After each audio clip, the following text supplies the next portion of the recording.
tá muito bom. Quanto tempo de intervalo? 15 minutos. Só vai começar Amigo do CCTH, estamos aqui. Atenção, jogadores no salão. Silêncio, por favor. Estamos o Tira Repórter aqui. Claudicíndio não. Não, João Mário. Aí é sacanagem. Me passaram que Cláudio e João Mário tá no mês bom. Tô sabendo que foi campeão na primeira etapa da Copa. RPT, RPT, verdade? É. Tá numa maré de sorte, né, cara? Eu vou te falar. Os filhos que tô levando, entendeu? E o pessoal tá pagando meus pais de viagem e eu não tô batendo nada contra eles. Fiquei sabendo que o Egílio botaram seu apelido de Silvio Santos. Você fez aviãozinho de dinheiro lá no Rio. Foi, não, eu tenho que contribuir com meus amigos, que dão as cartas, né? Eu não sou egoísta. Se eu ganhar, ganho todo mundo. Não tem esse negócio, entendeu? Não é verdade?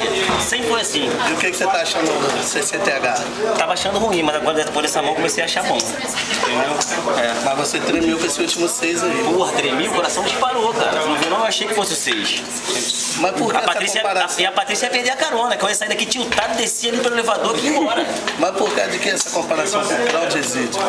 Não. O pessoal tá aqui, 9 pessoas na mesa. Estão falando que o cara é um monstro do jogo. Vou ter que falar essa parada, né? Desculpa aí, mas tô ouvindo essa parada de burburinho. O cara joga 6 anos, do jeito que ele joga, e não quebrou o fenômeno do corpo. Então estamos aqui finalizando a matéria com Cláudio. Não é Egídio, não, parece, mas não é não. Josídio.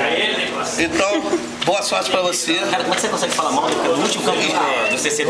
Eu não consigo entender essa parada. Eu não tô falando mal dele, pensei tá que você era ele, eu me enganei. Tá bom, tá legal. Então, boa sorte pra você.